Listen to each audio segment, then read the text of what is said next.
Hi folks, we're at the final day of the 2019 edition of the Windsor International Film Festival, Day 10. High five.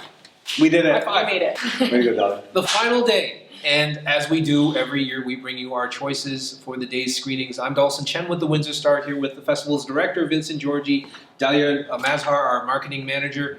Vincent, what's your choice for the final day? There's a lot of good films today, and I think the one I want to point out is a little bit under the radar that people will just love. It's played at many festivals around the world to audiences who just cheer for it. It's called The Biggest Little Farm.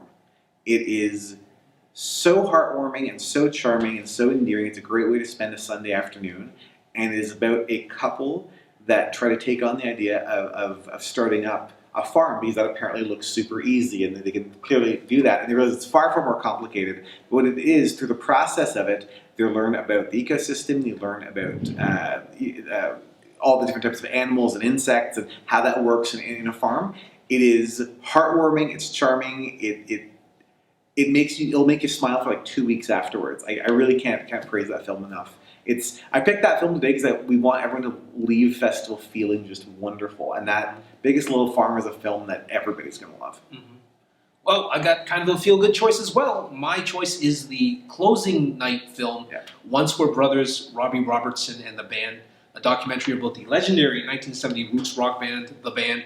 Robbie Robertson famously broke them up at the height of their fame in 1976, citing irreconcilable creative differences. And the other members, especially Lee Von Helm, the drummer-singer, they hated Robbie for it.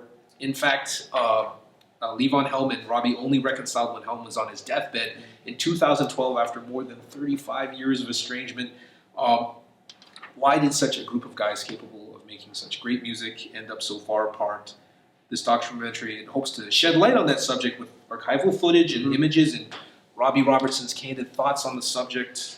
I understand it was actually produced by Windsor. It is. Stephen Panicia, he is the producer of the film, and Stephen's going to join us at the festival to be there with the film to talk to us about how he made this. It's amazing. It's very well produced. The footage is fantastic. It's really, really interesting stuff. And I think for people that are big fans of Robbie Robertson, you're obviously going to love this. For people that might be less familiar with Robbie Robertson, it teaches you a lot. It's very entertaining. As the music footage is, I'd compare it a little bit in some ways to Martin Scorsese's film, The Last Waltz. Oh, that's right. Really, really good. Yeah, we wanted to end the festival musically.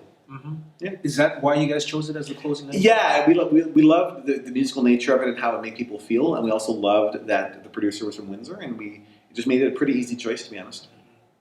So, Dalia, what's your choice for the final day? My choice for the last day of WIFF is The Infinite Happiness. The Infinite Happiness is a highly unusual architectural experience. The film takes us through a contemporary housing development of a new model that is in the suburbs of Copenhagen. The two kind of architects recount their month-long immersion inside the vertical village nominated World's Best Residential Building in 2011. Some 500 people inhabit this unusual building, a loop of apartments that reinvents the concept of home. The film reveals the building through an intimate point of view. By showing the surprising results of this innovative social model, the directors question architecture's ability to create collective happiness. So there you go, the 2019 edition of the Windsor International Film Festival. We hope it's been a great one for you.